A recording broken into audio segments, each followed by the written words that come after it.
Praise the lord. ఈరోజు వాక్యాంశము 2 సమూయేలు గ్రంథం 15వ అధ్యాయం 21వ వచనం.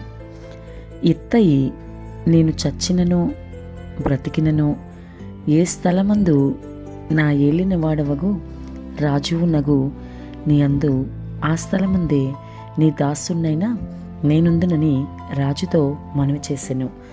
ప్రభు ఈ వాక్య భాగం నుండి ఈరోజు మనతో ఏం మాట్లాడుతున్నారో చూద్దాం. మరి ఇత్తయి దావీదుతో చెప్తున్న మాటలు మనం వింటున్నాం కదా.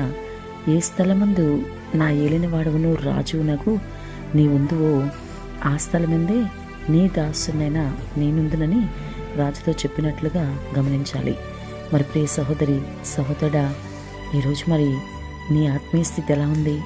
మరి ఇత్తయి ఎలాగైతే దావీదు విషయంలో తన యజమానునికి నమ్మకంగా ఉన్నాడో, అలాగే ఈరోజు నీవు నీ దేవునికి నమ్మకమైన వ్యక్తివేనా? నీ దేవునికి నీవు మరణం వరకు నమ్మకంగా ఉండాలని నీకు తెలుసా? నీ బ్రతుకు నీ చావు రెండు కూడా క్రీస్తుకి మహిమ తెచ్చే విధంగానే ఉండాలని నీవు అనుకునే వ్యక్తివేనా? బ్రతుకుటే క్రీస్తే, చావైతే లాభమని అపొస్తలుడైన పౌలు వలె నీవు కూడా అటువంటి మంచి భక్తిని కనపరచగలుగుతున్నావా? లేఖనాల్లో గమనిస్తే దావీదుకి మంచి స్నేహితుడైన ఇత్తయి చూపిన స్నేహభావానికి ప్రతిగా దావీదు అతనితో నీవు కూడా మాతో తిరుగులాడడం ఎందుకు, వెళ్ళిపోమ్మని చెప్పినప్పుడు ఇత్తయి అందుకు ఎంత మాత్రం అంగీకరించక నీవు ఎక్కడ ఉంటే నేనును అక్కడే ఉంటానని దావీదుని విడిచిపెట్టక వెంబడించినట్లుగా మనకు లేఖనంలో అర్థమవుతుంది. నిజంగా ఇత్తయి యొక్క నమ్మకత్వం ఇక్కడ మనం గమనించాలి. కష్టంలో అయినా సరే రాజుని అనగా దావీదుని విడిచిపెట్టకపోవడం ఇక్కడ మనం గుర్తించాల్సిన విషయం.